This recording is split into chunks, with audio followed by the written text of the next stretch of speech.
All right, tonight at midnight, the pandemic-era restrictions at the southern border end as Title 42 expires. President Biden's administration says it will implement new, tougher restrictions to apply for and receive asylum in place of Title 42, but Congress hasn't taken significant immigration reform action in 4 decades. Congresswoman Cori Bush was asked about the upcoming changes at the border during a press conference in St. Louis on Monday. We care about the dignity and the humanity of each and every person, regardless of where they are from, regardless of what they look like, regardless of their socioeconomic status. And they deserve dignity. They deserve asylum if they need it. They deserve the status that is needed. They deserve the protections, and they deserve the resources, and they deserve to be safe. While Congresswoman Bush wants to see migrants offered asylum, quote, if they need it, the Biden administration says it will make it harder for migrants to get approved for that asylum in the replacement of this Title 42 policy. However, the shock of the pandemic severely limited global travel and crimped immigration overall, far just beyond the U.S. and far beyond just those seeking asylum. When the U.S. put Title 42 in place back in 2020 and 2021, we saw dramatic drop-offs in permanent and temporary visas for migrant workers as well. We've also seen record high inflation, while many economists, including those at the Federal Reserve, say they need to see more workers fill the open jobs before we start to see interest rates ease a bit. Senator Josh Hawley is now on the record. Right now, we have more open jobs in this country than unemployed workers. It's been true since May of 2021. Isn't there an obvious solution here if Congress can finally get its act together on immigration reform? Oh, now if you're talking about increasing the labor supply, which I think is what you're driving at, we need to have more workers in this country for these jobs. I have to say I respectfully disagree. I mean, my view is we ought to be raising wages. I like the wage growth. I want to see workers in this country, Americans who are born here, and legal immigrants. I want to see their wages go up. So I don't want to flood the country with cheap labor. And what we've seen with illegal immigration, remember, the illegal immigrants who come over, if they get employed, they're often treated at subpar wages. They're paid under the table. Why? Well, because they're illegal. We've seen this with the kids. 350,000 children smuggled here under Joe Biden because of his policies, and now they're being forced into child labor. Many of them aren't paid at all. That is wrong. It is morally wrong. It's also terrible for American workers. So I want to see American workers have their jobs protected. I want to see their wages be strong and continue to rise.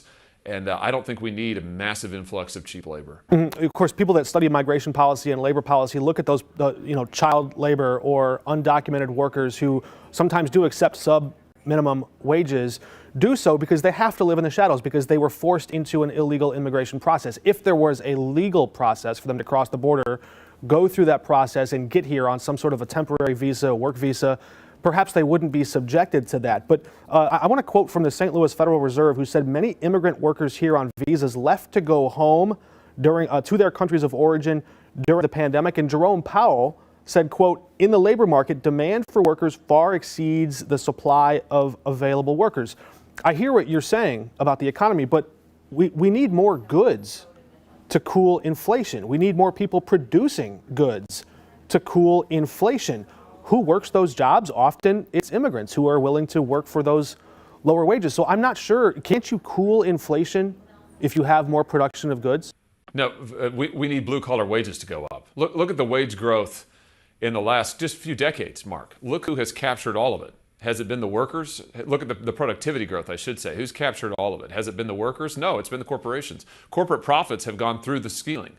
The profits of the corporate managers have gone through the ceiling. The profits of the wages for blue-collar workers barely grown at all in decades. And under this president, it's declined. I mean, 2.5 years of declines in real wages for blue-collar workers. Now, we want their wages to go up. I don't want more cheap labor. I want to take issue with something you said, though, just a second ago in your setup. You said people are forced to cross the border illegally. No, they're not. No, that's a choice. Now, listen, they're frequently lied to by the cartels. The cartels control the border on the southern side. So they lie to make a profit. They say that we're going to help you find a job, da-da-da. They don't. They sell these people into slavery. But I reject the premise that they're somehow forced into illegal immigration. We have a legal immigration system.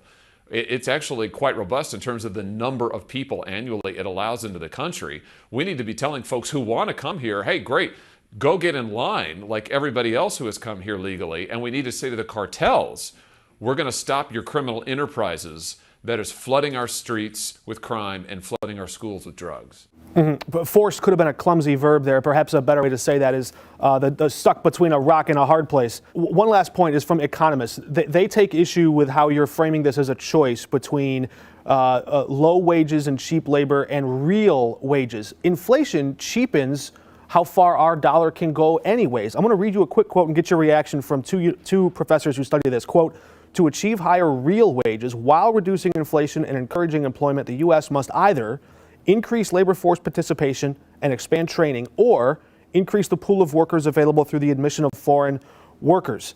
Which is it? Which would you rather have? The first. We'd rather see the labor force participation rate. That means the number of men and women who are working. And what we've seen in this country for the last 30, 40 years is more and more men, especially actually, who are able-bodied, choose not even to look for a job. They don't work at all. We need those people we need those men especially to get off of the sidelines and get back to work. But part of that, Mark, is we need good paying jobs in this country that you can support a family on. And we've given away too many of those jobs. They've gone to places like China.